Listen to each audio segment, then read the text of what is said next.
चिल्ला रहा था हेल्प के लिए, लेकिन कोई जो वहाँ पर खड़े तमाशबीन थे उनमें से कोई आगे नहीं बढ़ रहा था। मात्र 25 कदम दूरी पे लड़का था उस टाइम जब वो बोला था प्लीज मुझे बचा लो, 25 कदम दूरी पे पानी में। तो एनडीआरएफ की टीम आई, लेकिन उनके पास पूरा इंफ्रास्ट्रक्चर नहीं था।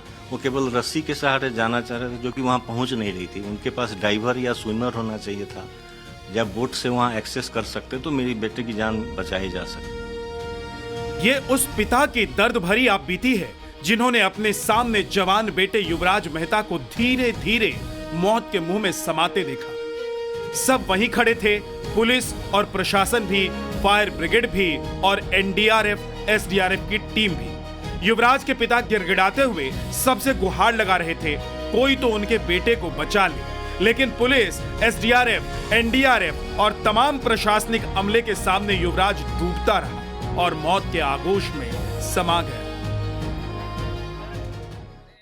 मदद के लिए जब मैं उसमें ये कर रहा था तो फिर एनडीआरएफ की टीम आई, लेकिन उनके पास पूरा इंफ्रास्ट्रक्चर नहीं था। वो केवल रस्सी के सहारे जाना चाह रहे थे, जो कि वहाँ पहुँच नहीं रही थी। उनके पास डाइवर या स्विमर होना चाहिए था, जब बोट से वहाँ एक्सेस कर सकते तो मेरी बेटे की जान बचाई जा सकती थी, जो कि संभव नहीं हुआ। वो चिल्ला रहा था हेल्प के लिए, लेकिन कोई जो वहाँ पर खड़े तमाशबीन थे उनमें से कोई आगे नहीं बढ़ रहा था। स्विमिंग जानता था या नहीं, हम सबसे रिक्वेस्ट करते कि भैया आप जानते हो, थोड़ा मदद करो, मेरा बेटा वहाँ फंसा हुआ है, उसकी जान की रक्षा करो। मुझे भी नहीं आता था, अगर मैं जाता भी तो वहाँ नीचे ही गिर जाता, वहाँ गहरा नाला था। तो मैं भी छटपटा रहा था बार बार, कभी इस सिरे में कभी उस सिरे में जा रहा था, दौड़ लगा रहा था। कितनी लापरवाहियां गिनाई जाए। युवराज मेहता के पिता के आरोप के मुताबिक एनडीआरएफ की रेस्क्यू टीम जरूरी साजो सामान के बिना ही स्पॉट पर पहुंच गई थी। युवराज पानी में फंसा था, जिंदा था, मदद मांग रहा था, लेकिन मौके पर मौजूद पुलिस, फायर ब्रिगेड, एसडीआरएफ और एनडीआरएफ सबके पास बहाने थे। तो वहीं चश्मदीदों के मुताबिक पुलिस के बाद मौके पर पहुंचे फायर ब्रिगेड के जवानों को गहरे और ठंडे पानी में उतरने का खौफ सता रहा था। बोट होने के बावजूद उन्होंने युवराज को बचाने की जहमत नहीं उठाई। कभी ठंडे और गहरे पानी का हवाला देते रहे तो कभी बेसमेंट में सरिया का खतरा दिखाते रहे। तब डिलीवरी बॉय का काम करने वाले मुनिंदर ने हिम्मत दिखाई और पानी में छलांग लगा दी, लेकिन तब तक काफी देर हो चुकी। नाव उनके पास भी थी, सेफ्टी जैकेट उनके पास भी थी जी, क्या बोलते फायर ब्रिगेड वालों के पास, ठीक है जी। लेकिन वो इसमें इसलिए नहीं दाग रहे थे, वो बोल रहे थे कि ये बेसमेंट खुदा हुआ है, इसमें बहुत सारे सरिया हैं, इसके अंदर हम नहीं जाएंगे, इसमें बहुत ठंडा पानी है। मैं जब उन्हें ड्रामा करते करते लगभग 2 घंटे हो गई, लड़का 2 घंटे जीवित था, गाड़ी पे बैठा हुआ, टॉर्च दिखा रहा था, बाकायदा बोल रहा था कि भाई प्लीज मुझे बचा लो, मुझे किसी भी तरीके से बचा लो। लड़का 2 घंटा करेक्ट 2 घंटा गाड़ी के ऊपर बैठा हुआ था, टॉर्च दिखा रहा था। गाड़ी भी नहीं डूबी थी, लड़का भी नहीं डूबा था। और वो फायर ब्रिगेड वाले के पास 3x6 की नाव भी थी, ठीक है जी, सेफ्टी जैकेट भी थी उनके पास। तो ये आप कह रहे हैं कि अगर वो समय से निकल जाते अपनी नाव लेकर अंदर घुस जाते तो लड़का जीवित होता? लड़का बचने में 5 मिनट लगते अगर कोई थोड़ी सी भी कोशिश करता। मैं सीधा भाग गया, इसमें मैं कम से कम 50 मीटर भीतर तक गया। 30 से 40 मिनट के मैं इसके अंदर घूमा, कम से कम 30-40 मिनट। लेकिन वो भाई मुझे नहीं तो गाड़ी मिली थी, नहीं मुझे वो भाई मिला था। मैं किस आस से गया था, आवाज आनी उस भाई की बंद हो गई थी। सब बोल रहे थे कि 10 मिनट पहले लड़के की आवाज आनी बंद होगी। मैं इसलिए गया था, क्या पता वो बेहोश हो गया हो, आदमी घबरा जाता है अकेला, गाड़ी में कहीं अटक गया हो, इसलिए मैं अंदर गया हुआ था। हर शख्स नोएडा अथॉरिटी से लेकर रेस्क्यू टीम और प्रशासनिक अमले पर सवाल उठा रहा है, लेकिन पुलिस के आला अधिकारियों के बयान से लगता है कि वो मामले में लीपापूती कर रहे हैं। नोएडा के जॉइंट पुलिस कमिश्नर कहते हैं कि 0 विजिबिलिटी थी। स्थानीय पुलिस, फायर ब्रिगेड और एसडीआरएफ ने तत्परता से कार्रवाई की। इस घटना में सूचना मिलते ही स्थानीय पुलिस द्वारा फायर ब्रिगेड को जोड़कर तत्परता से उसको बचाने के लिए सारे उपक्रम सुनिश्चित किए गए हैं। इसके लिए जो लेडर है, फायर ब्रिगेड की लेडर, फायर ब्रिगेड की क्रेन, साथ ही साथ सर्च लाइट्स और मेकशिफ्ट बोट का उपयोग करते हुए उसको बचाने का प्रयास किए गए और फाइनल रेस्क्यू एसडीआरएफ को जोड़कर सुनिश्चित किया गया है। उस समय 0 विजिबिलिटी थी। हादसे की जांच की जा रही है और जो भी इसमें दोषी पाया जाएगा उसके विरुद्ध कठोरतम कार्रवाई सुनिश्चित की जाएगी। अब इस मामले पर सियासत भी तेज हो गई है। कांग्रेस नेता प्रमोद तिवारी ने इसे हत्या बताया और नोएडा अथॉरिटी को जिम्मेदार करार दिया। तो वहीं समाजवादी पार्टी के प्रवक्ता मनोज यादव ने नोएडा अथॉरिटी को लूट तंत्र का अड्डा बताते हुए कहा कि इन्हें किसी की जान की परवाह नहीं है। ये सिर्फ पैसे कमाने में जुटे रहते हैं। देखिए, उसने कोशिश की, उसने अपने पिता को फोन किया, उसने काफी समय दिया कि नोएडा अथॉरिटीज का अगर कोई सिस्टम होता तो बच जाता, पर नहीं। पैसा वसूली तो है, टैक्स लगाए जा रहे हैं, फीस बढ़ाई जा रही है, पर ऐसी घटनाओं से निपटने का कोई नहीं। एक जेई को सस्पेंड कर दिया। अरे वहां अवरोध कैसे हटा हुआ था? वहां पर अगर गड्ढा खोदा गया तो इतने इनसे खोदा क्यों था? तो कुल मिला के नोएडा अथॉरिटीज जिम्मेदार हैं कि एक आदमी की जो मौत हुई, मैं उसे हत्या कहता हूँ।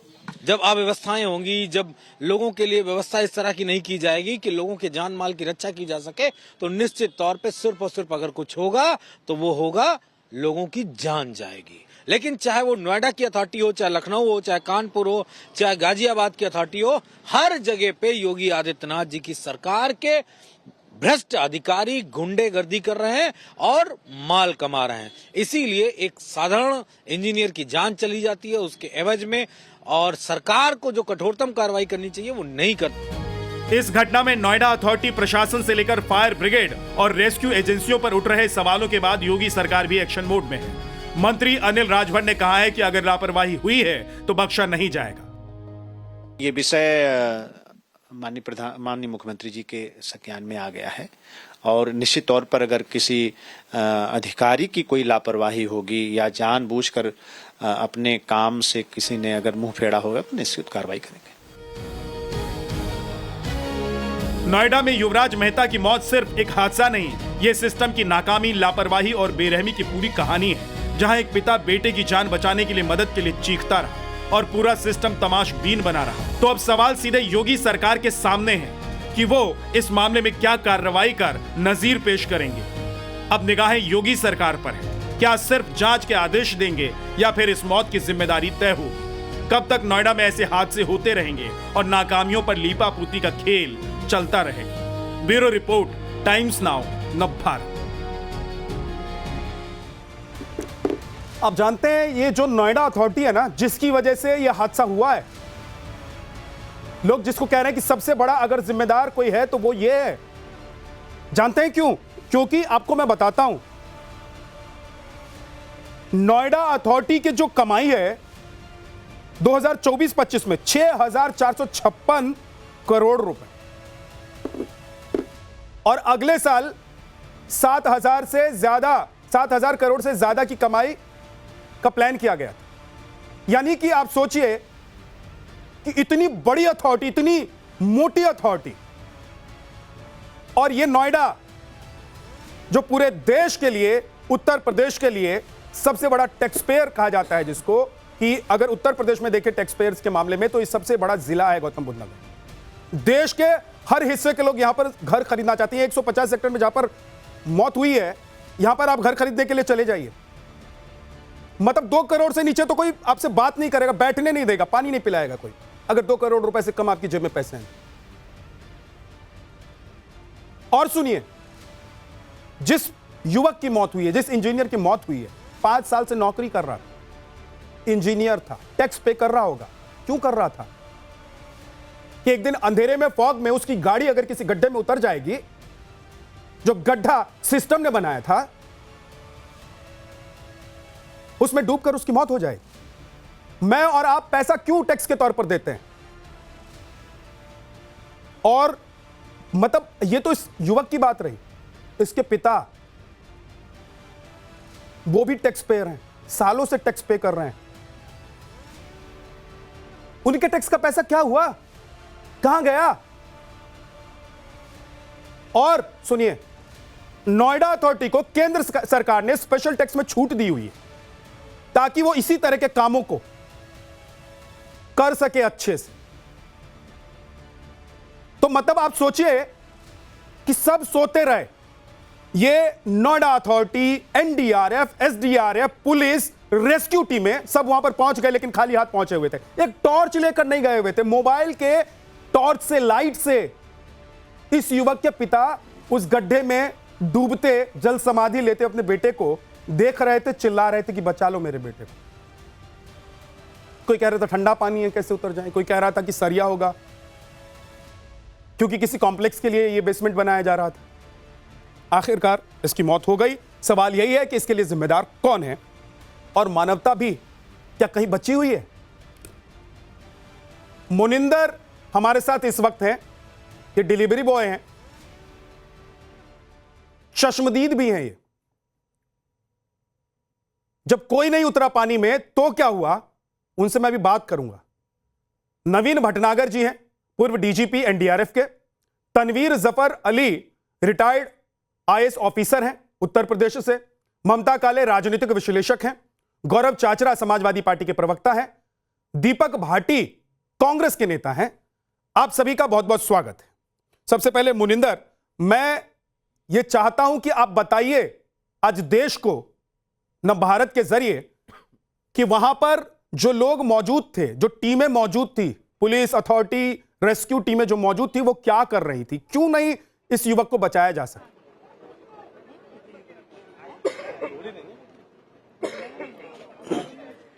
सर, ये 16 तारीख की रात को 11:15 बजे की घटना है। 11:45 की घटना है जी ये। वो लड़का गुड़गांव जॉब करता है, सॉफ्टवेयर इंजीनियर था वो। ज्यादा धुंध होने के कारण वो जोहड़ में जा गिरा जी। गाड़ी कंट्रोल नहीं हुई उसकी। गाड़ी गिरने के बाद उसने अपने पिताजी पे कॉल की थी कि पिताजी मैं किसी तालाब में गिर चुका हूँ, मुझे प्लीज हेल्प करिए, रेस्क्यू कीजिए, मुझे आइए, मेरे पास आइए। तो कुछ समय बाद ही पुलिस आ जाती है। पुलिस के बाद फिर पुलिस, उनके पास कोई ऐसा साधन नहीं था जिससे कि उसे बचा सके, तो फिर उन्होंने फायर ब्रिगेड बुलाई। पुलिस के खाली हाथ पहुंची थी। फायर ब्रिगेड वाले आए थे। फायर ब्रिगेड वाले आए थे। है जी, पुलिस खाली हाथ पहुंची थी। जी जी जी। तो पुलिस जी जी जी तो फिर फायर ब्रिगेड वाला आए कुछ समय बाद। उनके पास सारी सुविधा थी। जैकेट थी, सेफ्टी जैकेट थी, और 100 मीटर का रस्सा भी था, 3x6 की नाप भी थी। वो लड़का बिल्कुल साफ वीडियो में दिख रहा है। वो गाड़ी पे बैठा हुआ है, टॉर्च दिखा रहा है, और फायर ब्रिगेड वाले सीढ़ी पे बैठकर ये चेक कर रहे थे कि उसमें सरिया है, ठंडा पानी है, बहुत सारी चीजें हैं, विद सबूत सारे हैं।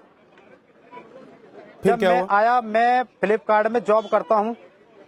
5 से 2 तक मेरी ड्यूटी चलती है। मैं लास्ट ऑर्डर लेके आया था 1:40 पर।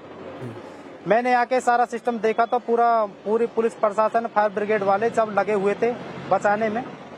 लेकिन मैंने उनसे ये पूछा कि आप अंदर क्यों नहीं जा रहे, कि आप अंदर सरिया वगैरह है। फायर ब्रिगेड वालों ने बोला था कि अंदर सरिया वगैरह है, अंदर सरिया, जबकि उनके पास सेफ्टी जैकेट भी थी, 3x6 की नाप भी थी, रस्सा वगैरह सब चीज थे, लेकिन वो अंदर नहीं गए। मैंने उनसे ये बोला कि एक काम करो, आप मुझे जाने देंगे? तो उन्होंने मुझसे एक सवाल किया, आप पे तैरना आता है? मैंने बोला हाँ जी, मुझे पे तैरना आता है। तो मैं सीधा चला गया, मैंने रस्सा बांधा। उन्होंने बोला ठीक है आप जा सकते हैं, तैरना आता है। तो मैंने रस्सा बांधा और मैं अंदर गया। 50 मीटर 60 मीटर के अंदर मैं गया। मैंने कम से कम 30 से 40 मिनट वो भाई ढूंढा था। उस भाई का कोई खोज नहीं पता चला, ना गाड़ी मिली थी, नहीं वो भाई मिला था। फिर मैं उसे ढूंढने के बाद बाहर आता हूँ। बाहर आने के बाद कुछ लोग मुझसे ये भी बोलते थे कि भाई तू 10 मिनट पहले आ जाता तो तू बचा लेता। बहुत सारी चीजें होती हैं, अगर मुझे पता लगता तो 100% मैं उसे बचा लेता। क्यों? 15 दिन पहले सेम केस हुआ था। वो ट्रक ड्राइवर मैंने ही बचाया था, और उसी जगह से इसी तालाब में गिरा था वो। अच्छा, एक ट्रक ड्राइवर पहले गिर चुका था जिसको आपने बचा लिया था। बस इतना था कि 10 मिनट में लेट हो गया था। जी 31 दिसंबर की रात को वो 1:30 बजे ड्राइवर गिर चुका था। वो मैं तब भी ऑर्डर दे के आ रहा था। लेकिन इसमें सबसे बड़ी लापरवाही है नोएडा प्राधिकरण की, नोएडा अथॉरिटी की। जिस टाइम ये रोड बना था, रोड से फुटपाथ फिर भी 6 इंच नीचे है। कभी भी फुटपाथ रोड से नीचे होती है क्या? सर, सबसे बड़ा सवाल अथॉरिटी पे उठता है। अथॉरिटी क्या कर रही थी? अथॉरिटी वाले कल पत्थर लेके आ गए। 15 दिन पहले वो ड्राइवर जिंदा बच गया तो अथॉरिटी वाले सब लोग कल आ गए। लेकिन कल परसों वो लड़का गिरा, उसकी डेथ हो गई, तो इन्हें धड़ाक देसी पूरे बैरिकेड वगैरह लगा दिए अपनी ड्यूटियां वगैरह बचाने के चक्कर में। लेकिन इन्होंने 15 दिन पहले ही ध्यान नहीं दिया कि जब आज हादसा हुआ है तो कुछ दिन बाद हादसा और दोबारा हो सकता है। ठीक है सबसे बड़ी मुनिंदर जी, बहुत बहुत शुक्रिया आपका। अथॉरिटी का जो ऑफिस है वो हमारे गांव आपको सलाम है दिल से, आपकी दिलेरी के लिए, कि आप कह रहे हैं कि एक ट्रक वाले की जान आप पहले बचा चुके हैं। अगर मौका रहते, अगर आप वहां पहुंच गए होते तो आप इस युवक को भी बचा लेते। लेकिन शर्म करके चुल्लू भर पानी में अथॉरिटी, एनडीआरएफ, एसडीआरएफ, एफआईआर और वो तमाम एजेंसियां जो वहां पर खड़ी थी, उनको चुल्लू भर पानी में डूबकर मर जाना चाहिए। जो ये कह रहे थे कि मोनिंदर अगर थोड़ी देर पहले तुम आ गए होते और तुमको हमने पानी में उतार दिया होता, तुम्हारे पैर में रस्सी बांधकर, तो इंजीनियर बच जाता। यह हालत है। अब सोचिए, यह नोएडा है सर, नोएडा है साहब। देश भर के बड़े बड़े डॉक्टर, इंजीनियर, आईएएस, आईपीएस, पत्रकार सब रहते हैं यहां पर। लोग दिल्ली छोड़ छोड़कर नोएडा शिफ्ट हो रहे हैं क्योंकि उनको लग रहा है कि यहां की फैसिलिटी और यहां की सुविधा, यहां की व्यवस्था ज्यादा अच्छी है। लेकिन यह है, सबसे पहले इस अथॉरिटी के सीईओ और जिम्मेदार अधिकारियों को, योगी जी को सस्पेंड कर देना चाहिए। सस्पेंड कर देना चाहिए, ट्रांसफर नहीं करना चाहिए। और उसके बाद ये जो पूरी श्रृंखला है, फायर ब्रिगेड, एनडीआरएफ, एसडीआरएफ, इसकी जिम्मेदारी तय होनी चाहिए। बहुत बहुत शुक्रिया हमारे साथ जुड़ने के लिए मुनिंदर आपका। जहां पर यह घटना घटी वहां पर मेरे सहयोगी राकेश पांडे मौजूद हैं। एक बार जरा मैं आपको वहां पर लेकर चलता हूं, ताकि मैं चाहता हूं कि आप देखें कि यह हादसा कैसे हुआ। जो वीडियो दिखाई दे रहा है उसमें आपको ठीक से समझ में नहीं आ रहा होगा, क्योंकि यह तब का वीडियो है गिरने के बाद। वहां जब इस युवक ने अपने पिताजी को फोन किया, पिताजी पहुंच गए, टीमें पहुंच गई, उसके बाद का। राकेश जरा दिखाइए कि यह सड़क से इस बेसमेंट के लिए खोदे गए गड्ढे जिसमें पानी भरा हुआ है, उसका फासला कितना है, और कैसे यह हादसा हुआ, और कैसे एक हादसा पहले हो गया, एक व्यक्ति बच गया, उसके बाद भी किसी की नींद नहीं टूटी। अथॉरिटी ये सोचती रही कि हमने तो दे दिया है ये जमीन का टुकड़ा, अब जिसका है वो जाने, हमें क्या करना है। बिल्कुल विद्या, और देखिए मैं शुरुआत वहां से करता हूं जहां से आप नोएडा की बातचीत कर रहे थे। मैं शुरुआत वहां से करता हूं कि आप कह रहे थे कि चुल्लू भर पानी चाहिए। यहाँ चुल्लू भर से बहुत ज्यादा पानी है, किसी को आकर डूबकर मरना है अगर शर्म के मारे तो बहुत पानी है, चुल्लू भर पानी से बहुत ज्यादा। लेकिन मैं शुरुआत आपको तस्वीर समझाता हूं। आप ये देखिए, ये सड़क है, इसी रास्ते से युवराज आ रहे थे। और एक बार मैं आपको कैमरा जरा पैन करके दिखा दीजिए, आसपास देखिए। नोएडा क्या है ये आपको तस्वीरों में दिखाई दे रहा होगा। 50 मंजिला, बहुमंजिला इमारतें हैं, लोग आते हैं 10 करोड़ 20 करोड़, आप 2 करोड़ कम बोल रहे थे विद्या, उससे ज्यादा महंगे यहाँ पर फ्लैट्स है। लेकिन फ्लैट्स में रहने, और जिस शहर को ये कहा जाए कि नए भारत और नए उत्तर प्रदेश का ये सबसे हाईफाई शहर है, सबसे बड़ा इंडस्ट्रियल एरिया बना रहे हैं, और वहां पर अगर एक आदमी मर जाए, और इसलिए मर जाए कि एजेंसियां आने के बावजूद वो उतर नहीं पा रही कि साहब पानी बहुत ठंडा है, भगवान हीटर लेकर आए, पानी गर्म करें। लेकिन फिलहाल ये रास्ता है, इस रास्ते से आ रहे थे युवराज, और विजिबिलिटी बहुत कम थी, जीरो थी, और मैं सीधे इस रास्ते में आगे बढ़ता हूं। कैमरामैन हरीश आएंगे। यहां पर आपको बैरिकेडिंग यहां पर आपको दिख रही होगी, लेकिन ये बैरिकेडिंग्स यहां पर थी नहीं, ये बैरिकेडिंग्स वहां पर नहीं थी, और ये डेड एंड है विद्या।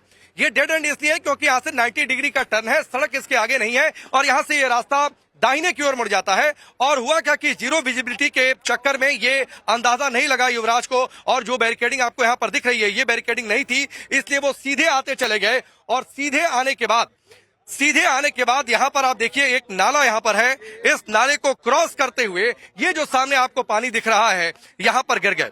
ये किसी मॉल की जगह है जहां पर जिसका बेसमेंट बन रहा है, और उसमें जाकर उनकी गाड़ी चली गई। गाड़ी के चले जाने के बाद जो है, ठीक है, उसके बाद की पूरी कहानी उसमें फंस गए। यहाँ से वो फोन देख रही है, और देश के लोगों में गुस्सा है, आक्रोश है। बहुत बहुत शुक्रिया राकेश, आपने पूरी तस्वीर दिखाई, आपने बताया कि कैसे हादसा हुआ। एक बार अनुज मिश्रा के पास चलते हैं। अनुज, इसमें सबसे बड़ी जिम्मेदारी किसकी बनती है?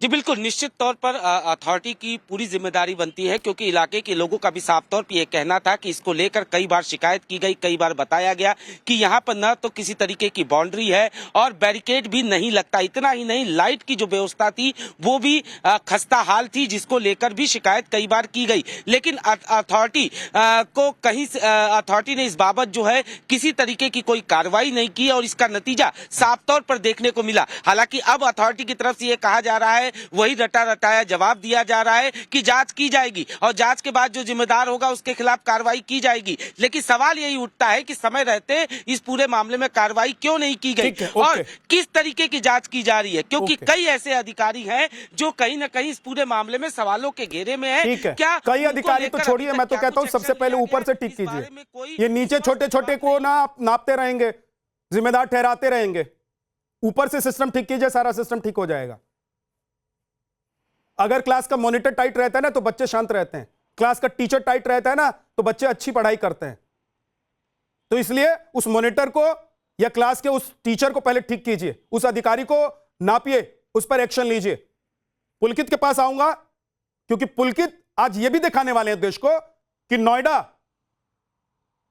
जहां पर लोग घर खरीदना चाहते हैं, रहना चाहते हैं, यहां की सड़क, यहां की कॉम्प्लेक्सेस और यहां के जो सोसाइटीज हैं वो उनको आकर्षित करती हैं। और भी कई जगहों पर हालात क्या है, पुलकित के पास जाऊंगा, लेकिन उससे पहले तनवीर सर, आप तो उत्तर प्रदेश में रहे हुए हैं, प्रशासन में रहे हुए हैं, ये इस तरह की लापरवाही के लिए सबसे पहले अगर चाबुक चले तो किस पर चले और सबसे बड़ी जिम्मेदारी किसकी बनती है सर?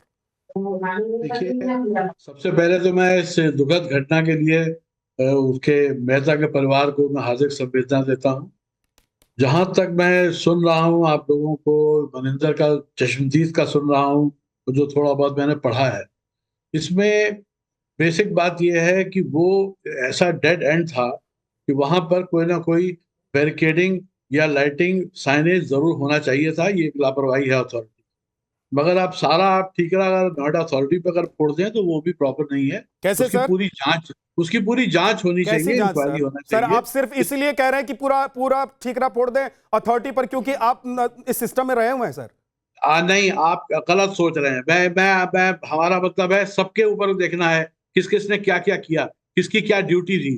नोएडा अथॉरिटी का काम रात के, सर बताइए, नोएडा अथॉरिटी का काम रात के 2 बजे डिजास्टर रिलीफ का नहीं है। नहीं, नोएडा अथॉरिटी का काम क्या है सर बताइए मुझे। उसके आप आगे चलिए। अभी ये गलती बहुत बड़ी है, बहुत बड़ा ब्लंडर था कि वहां पर कोई बैरिकेडिंग वगैरह नहीं थी। अब आप आइए, रात के 12 बजे जब ये दुखद हादसा हुआ, वहां हादसे में वो बता रहा है कि फायर ब्रिगेड मौजूद थी, एसडीआरएफ मौजूद थी, एनडीआरएफ के पूर्व डीआईजी साहब बैठे हैं, भटनागर साहब ये बताएंगे। इनकी यूनिट जब मूव करती है तो उस सिचुएशन के हिसाब से इक्विप करके अपने को चलती है। जैसे मान लीजिए कोई अगर भूकंप है, कोई बिल्डिंग गिर गई है, तब ये कुछ और इक्विपमेंट लेके जाएंगे, बुलडोजर लेके जाएंगे बचाने के लिए। कहीं आग लगती है तो वहां किसी और इक्विपमेंट, फायर ब्रिगेड को लेके जाएंगे। जहां पानी का मामला है वहां आपको नाव, डाइवर, लाइफ जैकेट, ये सब तो बेसिक है। 2 घंटे में कुछ नहीं हुआ, 2 घंटे में कुछ नहीं हुआ। 2 घंटे तक वो लड़का चिल्लाता रहा, 2 घंटे तक। और सुन लीजिए सर, मैं एक बात और बताता हूं, निकम्मेपन की हद इतनी है, आपको भले ही लग रहा है कि आप क्योंकि उत्तर प्रदेश के प्रशासनिक अधिकारी रहे हुए हैं, आप रिटायर्ड आईएएस अधिकारी हैं, आपको यह लग रहा है कि मैं अपने सिस्टम और मैं जिस लॉबी में उठता बैठता हूं उनके लिए मैं बहुत ज्यादा बोलूंगा तो उनको बुरा लग जाएगा, तो लेकिन मैं बोल सकता हूं सर, इसलिए बोल रहा हूं आज। गौरव चाचरा, आप कुछ कहना चाहते हैं सर? सबसे पहली जिम्मेदारी तो बनती है सर, मैं खुलकर कह रहा हूं, सबसे पहली जिम्मेदारी क्या नोएडा अथॉरिटी की नहीं बनती है कि अगर वहां पर पानी भरा हुआ था तो वहां पर क्यों नहीं कोई वॉल खड़ी की गई, और अगर वॉल टूट गई थी तो बैरिकेड क्यों नहीं किया गया, वहां कोई साइन बोर्ड क्यों नहीं लगाया गया? क्या इस उत्तर प्रदेश या नोएडा में रहने वाले उन एजेंसियों या अथॉरिटीज को पता नहीं है कि जब यहां पर ठंड है, कोहरे लगे हुए हैं, तो कुछ दिखाई नहीं देता है, विजिबिलिटी नहीं होती है, और अगर गाड़ियां चल रही हैं तो उन गाड़ियों को रास्ता दिखाने के लिए वहां पर साइन बोर्ड लगेंगे? गौरव चाचा, आप कुछ कहना चाह रहे हैं, बोलिए सर। सबसे पहली रिस्पॉन्सिबिलिटी नोएडा अथॉरिटी की ही थी, वहां उस कंसर्न सर्कल की, कि वहां पर उन्होंने सेफ्टी के क्यों नहीं किए। डेड एंड था, कैसे अब गाड़ी चली गई आगे और बिना किसी साइनेज के। मतलब दिक्कत क्या है, उत्तर प्रदेश में सरकार के जो अधिकारी है ना, वो सरकार की चरण वंदना में व्यस्त हैं, उनसे सच भी नहीं बोला जा रहा। आज एक बच्चे की मृत्यु हो गई, वो बच्चा आपका भी हो सकता है, मेरा भी हो सकता है, मैं भी हो सकता हूं, आप भी हो सकते हो। ये कहीं ना कहीं रक्षक ही भक्षक बन गए थे वहां पे। आप खुद कह रहे हैं, हमने भी देखा वहां पे अथॉरिटी की गलती थी, वहां पे बैरिकेड्स नहीं थे, वहां पे रिफ्लेक्टर नहीं थे, उसके बावजूद भी जो लोग वहां बचाव कार्य के लिए आए थे वो क्या लेके आए थे साथ में? अनट्रेन्ड स्टाफ जो डर रहा था कि ठंडा पानी है। अरे ये ठंडा पानी तुम्हारी सरकार ठंडे बस्ते में लाके फेंकेगा। कहां है योगी आदित्यनाथ? कहां है आदित्यनाथ बिस्ट की बुलडोजर? कहां है वो अधिकारी? उन अधिकारियों पे बुलडोजर एक्शन करे योगी आदित्यनाथ। आज कहां है योगी आदित्यनाथ? आज कोई बुलडोजर एक्शन नहीं होगा। अरे नोएडा में एक जनता फ्लैट में अगर एक लेंटर डालने चले जाओ तो अधिकारी रिश्वत मांगने आ जाता है कि लेंटर कैसे डल रहा है, और यहां पे इतना बड़ा गड्ढा खुला हुआ होता क्योंकि यहां रिश्वत नहीं मिल रही थी। सिर्फ और सिर्फ सत्ता की चरण वंदना में व्यस्त अधिकारी है और ये जो बच्चे की मृत्यु हुई है घोर निंदनीय है, दंडनात्मक है। जो भी अधिकारी इसमें लिप्त है उन पर दंडात्मक कार्रवाई करे।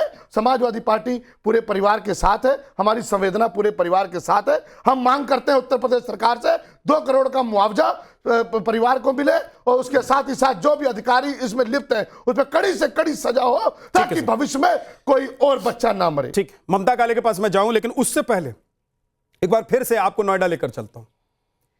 पुलकित नागर मेरे सहयोगी मौजूद हैं इस वक्त नोएडा में। पुलकित, आज जब हम लोग सवाल उठा रहे हैं ना, हम लोग बोल रहे हैं कि अथॉरिटी अथॉरिटी अथॉरिटी, ये सबसे उत्तर प्रदेश की अमीर अथॉरिटी, जहां पर समाजवादी पार्टी और कांग्रेस पार्टी के जो नेता हैं वो कह रहे हैं कि पैसे बनाए जाते हैं दिन रात, और यहां जो टैक्स पेयर हैं वो हर वक्त हर चीज के लिए टैक्स पे कर रहे हैं। उनका पैसा कहां जाता है समझ में नहीं आता है। अभी और भी ऐसे हादसे होने के चांसेस हैं, इस तरह के और भी स्पॉट्स हैं, या ये पहला और आखिरी स्पॉट था?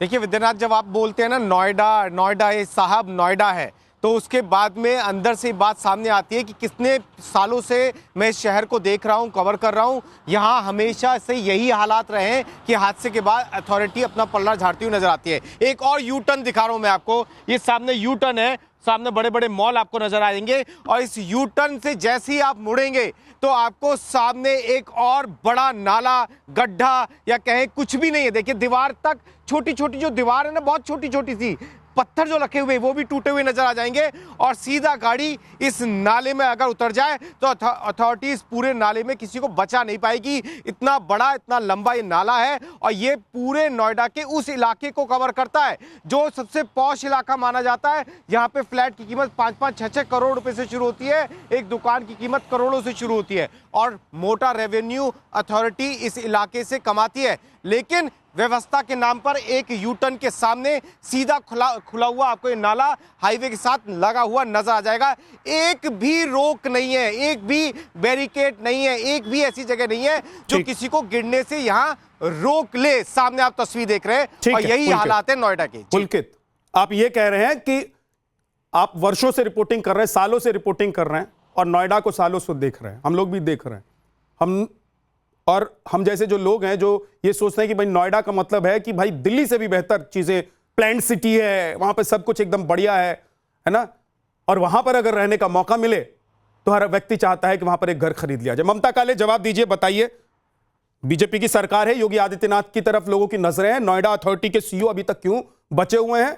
एनडीआरएफ का वो अधिकारी क्यों बचा हुआ है? एसडीआरएफ का वो अधिकारी क्यों बचा हुआ है? पुलिस, जो पुलिस की यहां पर जो एसएचओ है या जिसकी चौकी लगती है, वो लोग क्यों बचे हुए हैं, और फायर विभाग क्यों बचा हुआ है? जी विद्यानाथ जी, धन्यवाद। मैं सबसे पहले उस परिवार के साथ पुरजोर तरीके से खड़े हूं जिन्होंने अपना बेटा खोया है, और भारत ने एक युवा खोया है। आज का युवा कल का नागरिक है, और युवा रीढ़ की हड्डी होता है देश की। तो इस बात से जितना आहत आप हैं उतनी आहत मैं हूं, और सब लोग हैं। तो संवेदनाएं, श्रद्धांजलि उस बेटे को और मैम, लोग हाथ जोड़कर कह रहे हैं कि हमें संवेदना, अब हम तो कर लेंगे, जो हो गया है उसको से तो नहीं बच सकते हैं। पहले तो दिखाइए कि अगर आप संवेदनशील हैं। उत्तर प्रदेश के मुख्यमंत्री योगी आदित्यनाथ जी की नजीर पूरे देश में दी जाती है, लेकिन मैम 2 दिन बीत गए हैं, अभी तक एक जेई को सस्पेंड करके उसके खिलाफ एक्शन लेकर कह रहे हैं कि भाई हमने एक्शन ले लिया। जी विद्या जी मैं मुझे थोड़ा सा समय दीजिए, मैं बोलती हूँ। देखिए, ऐसा है जो आपने बोला कि उत्तर प्रदेश के अंदर सुशासन है, महाराज जी आदरणीय योगी आदित्यनाथ जी की सरकार है, और ये बात आप जानते हैं, मैं जानती हूं, और पूरा देश जानता है कि महाराज जी जिसकी गलती होती है उसको छोड़ते नहीं है, फिर चाहे वो कोई भी हो। ये बात हम बहुत अच्छी तरीके से जानते हैं। बहुत बड़ा नुकसान हुआ है उत्तर प्रदेश का, देश का, हमने एक बेटा इस तरीके से खोया है। जो लोग दोषी होंगे, जिम्मेदारी से बोल रही हूँ विद्यानाथ जी, मार्क माय वर्ड्स, जो लोग भी दोषी होंगे, ममता जी, कब सबको सजा मिलेगी। कब? अगर सुनिए विद्या जी, सुनिए, अगर वो जूनियर इंजीनियर सस्पेंड हुआ है तो वो भी एक इंपॉर्टेंट कड़ी है सिस्टम के अंदर। 4 दिन बाद जब मेरे जैसा एंकर अपने न्यूज चैनल पर दूसरी खबर दिखाने लगेगा और लोग ठंडे पर जाएंगे, जो आज कैंडल लेकर निकल रहे हैं कि जो हो गया सो हो गया, उसके बाद आप लोग एक्शन लेंगे। ये पहाड़ा किसको पढ़ा रही है ममता काले आप? बिल्कुल, मैं कुछ नहीं पढ़ा रही हूं। कितने घंटे बीत गए हैं ममता काले जी? नहीं, मैं सिर्फ सच बोल रही हूं। अथॉरिटी सोया हुआ है, पुलिस प्रशासन सो रहा है, सब सो रहे हैं, लेकिन कम से कम योगी आदित्यनाथ जी से तो लोग उम्मीद कर रहे हैं कि बाबा तो एकदम सेक के रख देते हैं, किसी को नहीं बख्शते हैं। बाबा इसमें भी वही काम करेंगे विद्यानाथ जी। महाराज जी ने आज तक किसी के साथ अन्याय नहीं किया है। जिस व्यक्ति ने जीते जी अपना पिंडदान किया हो, जिस व्यक्ति ने अपना घर परिवार छोड़ दिया हो देश की सेवा करने के लिए, उत्तर प्रदेश की सेवा करने के लिए, उनके बारे में मैं ये नहीं मान सकती कि वो किसी के साथ अन्याय करेंगे। वो अन्याय नहीं कर सकते हैं। और जो भी लोग हो, चाहे वो एनडीआरएफ वगैरह के लोग हो, उनको बख्शा नहीं जाएगा। और मैं खुद बोल रही हूं, जिन लोगों ने ये बोला कि पानी ठंडा है, नीचे सरिया है, उनको शर्म आनी चाहिए और उन पर कड़ी सा कड़ा एक्शन होना चाहिए। मैं आपको ये याद दिला देती हूं कि ये वही सरकार है जिन्होंने ये नोएडा अथॉरिटी के जो पूर्व सीईओ थे मोहिंदर सिंह, उनके घर में ईडी की रेड पड़ी थी पिछले साल। उनके घर में ईडी की रेड पड़ी, 100 से ज्यादा अधिकारियों के ऊपर प्राधिकरण के। इसी सरकार ने एक्शन लिया, सपा की सरकार ने नहीं लिया, बसपा की सरकार ने नहीं लिया। और मैं आपको बता दूं, सरकार आज युवराज मेहता की बात और इसको नहीं बोलोगे आप। और सिस्टम में इन्होंने यही दिक्कत है आप लोगों में, सरकार के चरण वंदना में पूछे 2008 इंसान को इंसान समझो। तो बच्चा आपका भी हो सकता है, मेरा भी हो सकता है। घोटाला करा था उसके बारे में आज सरकार के सिस्टम के हत्या चढ़ गया है। ये हादसा नहीं हत्या है, हत्यारी है नोएडा अथॉरिटी, हत्यारी है आदित्यनाथ शुरू करा तो आज कहां तुम्हारा बुलडोजर एक्शन, कहां है बुलडोजर, क्या चलेगा ये बुलडोजर नोएडा अधिकारियों पे? अभी भी ये चिल्ला रहे हैं और बच्चों की मौतों का इंतजार कर रहे हो आप। अगर ये एक्शन ले लिया होता, जिस दिन ट्रक गिरा था, जिस दिन ट्रक गिरा था उस दिन एक्शन ले लेते तो ये बच्चा बच सकता था। उसके बावजूद भी आप लोग उस बच्चे को नहीं बचा पाए। पानी ठंडा है, रस्सी छोटी है, एक जवान बेटा मरा है, राजनीति मत करिए उसकी लाश के ऊपर, उस बेचारे परिवार के ऊपर। उनका काम है। ममता जी प्लीज, ममता जी प्लीज, ममता काले एक सेकंड। अगर गौरव एक सेकंड रुक जाइए।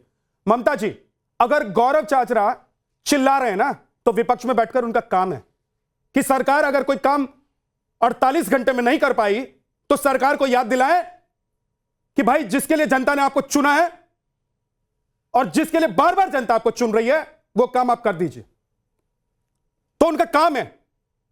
उनकी संवेदना से आप उनके विरोध को नहीं तोल सकते। नहीं, मैं गलती शब्द करना, आप बहस कर रहे हैं। एक सेकंड, एक मिनट रुक जाइए। नवीन भटनागर जी, ममता जी मैं आ रहा हूं, प्लीज थोड़ा सा रुक जाइएगा ma'am, please. Naveen Bhatnagar ji, sir मैंने कई ऑपरेशंस देखे हैं, रिपोर्ट किया है मैंने, एनडीआरएफ, एसडीआरएफ, आर्मी, मतलब कई ऑपरेशंस मैंने रिपोर्ट किए हैं ग्राउंड पर जाकर। मैंने ये नहीं सुना था कि एनडीआरएफ, एसडीआरएफ की टीम कहीं जाती है तो खाली हाथ पहुंच जाती, टॉर्च तक लेकर नहीं जाती है। मोबाइल की लाइट से वो ढूंढ रहे थे कि नीचे डूब गया पानी में, जल समाधि ले ली है युवक ने या अभी तक ऊपर ही है। ऐसा सबसे बड़ी गलती ये रही है कि जिस टाइम पुलिस को पता लगा था उसी टाइम एनडीआरएफ को बताना चाहिए था। इन लोगों ने बहुत लेट कर दिया। फायर वाले गए थे, उनके पास पूरा बीएस सेट भी था, उसके बाद बोट भी थी, रेस्क्यू बोट भी थी, उनके पास दूसरे लाइफ जैकेट थी, सारी इक्विपमेंट थे उनके पास। वो फायर वालों को पानी में उतर जाना चाहिए था। एनडीआरएफ तो बहुत बाद में आई है। और मैं आपको बता दूं, एनडीआरएफ ने ही वो डेड बॉडी निकाली है वहां से अंदर। सर प्लीज, सर सिर्फ आप एनडीआरएफ के डीआईजी रहे हैं, इसलिए एनडीआरएफ को डिफेंड मत कीजिए। मैं डिफेंड नहीं कर प्लीज सर। नवीन सर, मैंने पहले इसलिए आपको बता दिया कि मैंने देश में मतलब न जाने कितने रेस्क्यू ऑपरेशंस को रिपोर्ट किया होगा ग्राउंड से, और मैंने देखा हुआ है कि एनडीआरएफ, एसडीआरएफ का काम क्या है और कैसे ये लोग काम करते हैं। आप सिर्फ इसलिए डिपेंड मत कीजिए कि डेड बॉडी निकालने के लिए भेजा था एनडीआरएफ को, एसडीआरएफ को डेड बॉडी निकालने के लिए भेजा था। नवीन सर, आप कैसी बात कर रहे हैं? उसको सर्च किया है, और सर्च किया है, जो जिंदा खड़ा था गाड़ी के ऊपर उसको सर्च कर रहे हैं। आप ये बताइए, जब इतने 12:30 बजे सर मुझे आपसे मैं सर दिल पर हाथ रख के बताइएगा, ये बच्चा जिसकी मौत हुई है ना, जो युवक मरा है, ये हमारे आप के परिवार में से किसी का भी हो सकता था।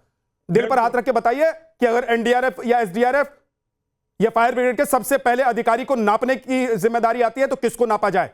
देखिए, मैं इस केस के अंदर तो अभी इंक्वायरी हो रही है, पता लगेगा। लेकिन जब ये अगर उसी टाइम 12:30 बजे एनडीआरएफ आ जाती, मैं आपको लिख के दे रहा हूं, ये गारंटी की बात मुझे है, ना मतलब बचा लेते, शुभ दूं सर, बचाया है, शुभ दूं सर, यहाँ सारी शुभ दूं नवीन भटनागर जी कि आप ये कह रहे हैं कि बॉडी सर्च करने के लिए एनडीआरएफ की टीम उतरी। अरे बॉडी नहीं है ना सर, बॉडी सर्च करने के लिए एनडीआरएफ की टीम को थोड़ा ना भेजा गया था। जी नहीं, दीपक भाटी, दीपक भाटी जी, देखो ना सर आज राजनीति का सवाल नहीं है, हाँ, लेकिन आप लोग विपक्ष में बैठे हुए हैं, तो सरकार अगर कहीं पर एक्शन लेती हुई या कमजोर एक्शन लेती हुई नजर आ रही है, तो आप लोगों की भी जिम्मेदारी है, जितनी जिम्मेदारी मेरी है, कि सरकार को याद दिलाइए और बताइए, आईना दिखाइए, क्या सही में जिस तरह की बात नवीन भटनागर जी कह रहे हैं, जिस तरह की बात तनवीर जफर अली कह रहे हैं, यही है? मतलब सब एक दूसरे के ऊपर टोपी ट्रांसफर कर दें और जिसको जाना है वो तो चला गया। विद्याधर जी, बिल्कुल सही बात है। संवेदनहीनता की पराकाष्ठा है और पूरे सिस्टम ने मिलकर के, चाहे एनडीआरएफ, एसडीआरएफ हो, चाहे उत्तर प्रदेश की पुलिस हो, चाहे लोकल जो ये डेवलपमेंट अथॉरिटी है, इसकी जिम्मेदारी हो, सब लोगों ने मिलकर के एक नौजवान बच्चे की जान ले ली उसके पिता के सामने।